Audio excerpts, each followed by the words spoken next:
Hi there, I'm Beverly Lewis. Welcome to the High Road to Leadership. I am your host, and today we're actually wrapping up season 1. Believe it or not, 2021. I decided that wrapping it up now, taking a little break during the holidays and getting back for 2022 with season 2 seemed to be a very logical way to proceed. So here we are. Welcome, because you know, the road to leadership and the road to success, the road to fulfillment is not an easy, steady journey. And I have found that I like to be accompanied by people who know how to take the high road, who are always pushing me to think, provoking me to get better. And that is my goal in this podcast. I'm excited that we've had a steady season here. And I'm going to share with you today 7 things that I've learned from this podcast journey as I look back over the year, things that I'm celebrating.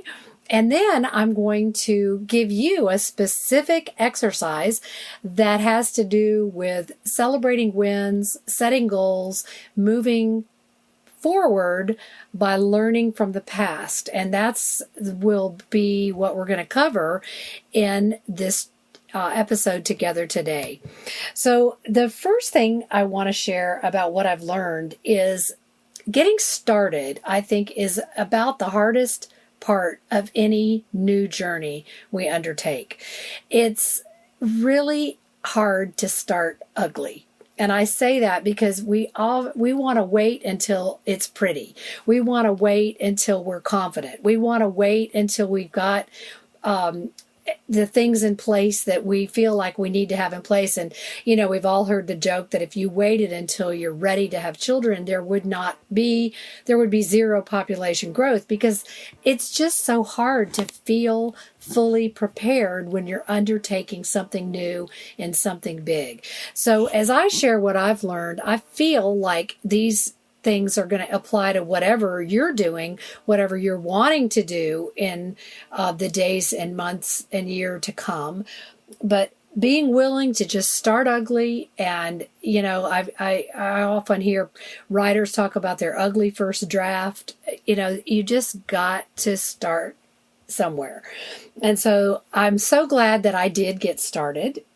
The second thing that I've learned is about a new social media platform. It was new in the last year or so, called Clubhouse. And many of you have probably not been on that platform, and it might not be a fit for you, but I have to say that is how I learned about podcasting. I chose a subject, and that's probably the easiest way to access Clubhouse, because like so many social media platforms, it can be very overwhelming if you don't know what you're looking for.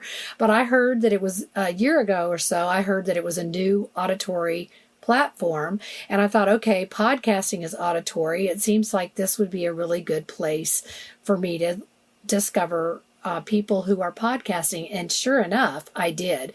And I do have to give a shout out to one particular person. Producer Jemmy is her name. She's who the cheering goes for, not me. But Producer Jemmy is the owner of a business in South Florida called Flintstone Media. And she is a big person on podcasting. She helps podcasters. She produces podcasts for other people. She has her own podcasts. She is an incredible trainer, and she's big on Clubhouse. She's there a lot. She gives so fully of her heart and her knowledge and her time and her talents. It's just, she made a huge impression on me, and I do attribute her encouragement to being a big part of how I got started in podcasting. So I hope you find that person, that whether they're on Clubhouse, whether they're in a physical organization that you attend, a group, whether you find it in a coach, a friend, a mentor, I hope you have someone in your life who is cheering for you and encouraging you to take that step, to step out, to go ahead and try things. And it's so exciting. The third thing that I want to talk about is the learning curve that is involved in anything. And there's a joy in embracing that process and knowing that you're going to get better and being okay with the fact that you're not great when you get started. It's like that in anything. Malcolm Gladwell made the principle famous of called the outliers, where he talks about it's 1,000 hours that it takes to be highly successful at anything. I think he uses the term mastery. And so I'm kind of rejoicing that I'm still in the early learning curve after just one season of podcasting. I know people that have been doing it for years and years and years and years, and they're really, really good at it. And it's so ineffective to compare ourselves to people who have so much more time invested and so much more experience. So it's so easy to do that, but it's so non-productive. So part of that what I've learned is embracing the process and knowing that the learning curves are often going to be steep. That seems to go with the whole high road to leadership thing real well, doesn't it? The number 4 thing that I've learned is direction is more important than speed. I'm going to say that again. Direction is more important than speed. And sometimes our world seems to reward the fastest, the biggest, and once again, if you measure your pace against people that aren't like you, and nobody else is like you, so how can that be healthy?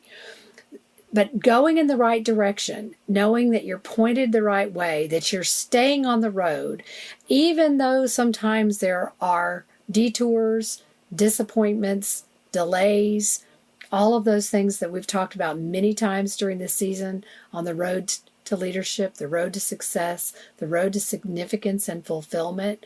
Those are part of the journey. And so check your direction.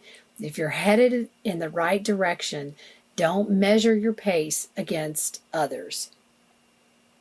Number 5 is consistency. Oh my goodness, y'all, I've had to work on this one big time. I have found that, all of the disruptions and distractions and the delays and the disappointments and the detours, those D's, the big D's that can trip us up. I have found that consistency is key. Persistence is super important too, but I love this thought that being persistent can lead you to the right door, but being consistent is the key to opening that door. And I think that is true. And that's one of the reasons I set a goal early on. I've only published my podcast every other week. And I know many podcasts are published weekly. Some are published monthly. But you pick your own schedule. And what I was taught early on is that you get to set the schedule, but you have to be consistent with what you set. And so that's been a victory for me this year is to see that consistency, to have that consistency, not only in my podcast, but I do have a newsletter. I do send out, it's called 1-to-1. It's 1 vlog, 2 thoughts from other people, 1 from me actually, and 1 from somebody else, and then 1 question. That's all. Every 2 weeks. And if you're not signed up for that, I do encourage you to go to my website at beverlyspeaks.com. I will not flood your inbox. I will not give you too much to read. I just give you nuggets to think about. And if you like this podcast, you might like that, especially if you like to have something to positive stuff show up in your inbox among all the other stuff. Mine always keeps it positive. All right. The next thing, number 6 of what I've learned, is about the wonderful world of podcasting as a means of learning and growing and developing excellence in just about anything that you can think of. I've always been a lifelong learner. I've always read lots and lots of books. I've always gone to workshops and studied and loved to hang around people that provoke me to think and push me to higher levels of excellence. I love all that. But I really, honestly, until this year, I had a toe in the world of podcasting, but oh my goodness, in finding guests and being guests on other people's podcasts, I have just thoroughly enjoyed the world of podcasting. And if you are just at this dipping your toe level, I hope I've been a good introduction and inviting you to dive in and go deeper, because the water's fine. And boy, oh boy, you can access just an incredible library of people. I like to think of people as libraries, and the people that are willing to help you learn, help you not make the same mistakes they have, help you grow, encourage you, cheer for you, all of those things. It's really, really fun. Number 7, last but not least of what I'm going to share of what I've learned, is that sometimes you just have to ask. You have to ask for help. You have to ask. You have to get the courage to ask, even when you are not sure at all that people are going to say yes. I'm going to use the example of some of the guests. All of my guests this year have been extraordinary, all of them. But some of them have been more famous than others. Some of them are big influencers. And I thought, oh my gosh, why would they give me their time for free when I don't have this huge platform like they do? But I really, really would be so honored to talk with them. So I asked, and you know what? Almost all those that I asked said yes. Some of them just ignored me, and that's okay. That's part of life, right? Busy people get busy. I didn't take it personally, but I asked, and I asked for help. And I'm so glad I did. And in the asking, I am going to ask you to return for season 2. And I'm not finished with what I want to share with you today, because I've got a really cool concept to talk to you about. But before I leave these 7 things I've learned about podcasting in season 1, I do want to ask you to return for season 2, because I've got some amazing guests lined up, but I've also got some great ideas, and I've got a free gift for you. When you come back in January, I've got a gift for you, and I'm not going to tell you anymore because I like surprises, but I know you're going to find it of great value, and it is free.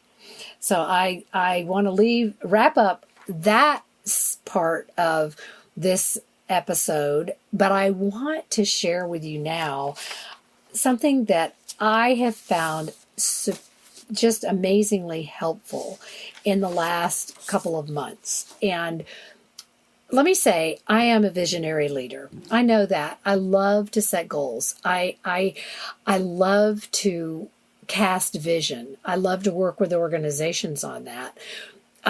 Every year at the beginning of each year, for many years, I've led vision board workshops. I've always had a framed vision board next to my desk for many years, decades.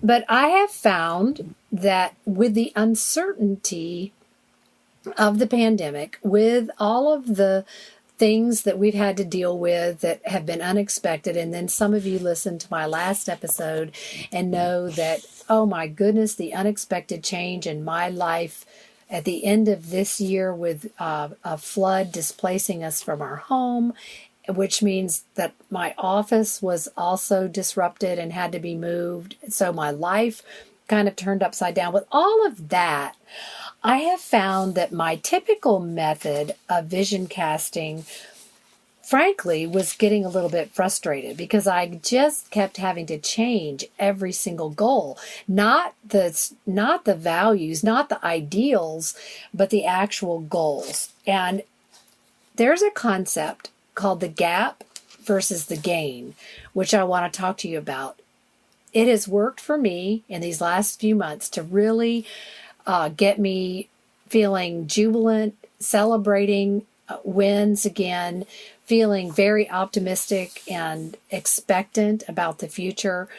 And that is because of this. We we have been taught from the time we were in school, most of us, to measure ourselves against an idealized future or to compare ourselves with other people in terms of our performance, our work, our productivity. And in using these standards, we often fall short. And we have this ideal in mind. We measure ourselves, and it results in what is called gap thinking, where I'm falling short. And it can cause stress. It can cause frustration. I don't give up, but some people do. And, but nobody needs stress. Nobody needs frustration. That doesn't make people want to set goals anymore. In fact, that's why, when it comes to New Year's resolutions, they tell you, the training says now, don't set resolutions, because the statistics are that most people within the first 30 days have completely fallen off the wagon, gotten discouraged, and quit. So that's gap thinking. And again, our education system has often kind of set us up for that, where we pass tests. We're taught to become self-sufficient. We become competitive. We compare ourselves to other people and their skills and their gifts. But the thinking that this produces is not always healthy. So what I've done in these last few months is I've started implementing a strategy called the gain. And the gain is measuring your progress where you are today based on where you came from. So this is perfect for the high road to leadership, because it's how far down the road have you made it? Where have you come from? Look back and take stock. This is a great time of year to do it. It's a great way of doing this. The goal in implementing this strategy of gain thinking is for it to become a daily thing, but I'm going to start by asking you to consider taking action on doing a weekly assessment. Yes, it can be done quarterly. It can be done yearly. The goal is to do it daily, but let's start simple. Let's start with weekly. And what if you could set a goal of what at the end or beginning? Let's just say you do it on Sunday evening. That's when I've always had what I call a board meeting. And it's always with myself. It's rarely with anybody else, because the board of my company is me. But on Sunday evening, I look back on the wins from the last week, and I celebrate those wins. The goal is on Sunday evening to find 3 things at least from the last week that you can celebrate. They can be personal, they can be relational, they can be health goals, they can be business achievements, they can be anything you want them to be, as long as you are celebrating your wins. And then, while you're in that mode of thinking, you also set 3 expectations for the coming week of what you want to do, what you want to accomplish, wins that you want to experience, so that when you get to the end of this week, you have those things that you can celebrate, but you also don't beat yourself up for where you fell short. You find the wins. They might be unexpected. They might not, when you look back, they might not be things that had made your list of expectations. But having these expectations and writing them down it's a game changer. Because every day that you measure the gain, you're happier than you were yesterday. You're further along than you were yesterday, and you're celebrating it, which makes you feel freer, and it actually gives you permission to be more of yourself today than you were yesterday. And you know what else happens? You train your brain on what to see and give your mind a job to find the good, to find the wins, to celebrate that. And you know what else happens? There's even more. Every day you measure the gain, you increasingly see wins in other people. When you start to see the good in yourself, when you start to celebrate yourself instead of beating yourself over the head for not doing what you wanted and thought and expected you could do, you start becoming more patient and seeing the good in others as well.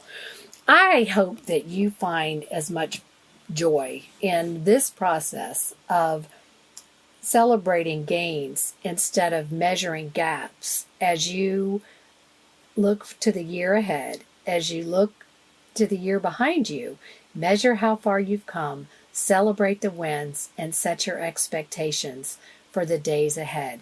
I was very much looking forward to sharing with you this concept for the high road to leadership, to take us into 2022, to come back for season 2 in 2022 so that we can continue to grow together, so that we can know one another. And oh, by the way, I would love to hear from you. I know that after you've listened, it's hard to send an email, that you can pick up your phone and send an email to Beverly, Beverly, at beverlyspeaks.com. If you want a worksheet, not a workshop, but I could do those too. But if you want a worksheet on how to do the measure, record the gains, I'd be glad to email that to you. Just shoot me an email, say, I want to do the gain strategy, and I'll send you a worksheet that'll make it a little bit easier for you to implement this into your life as well. I thank you. I thank you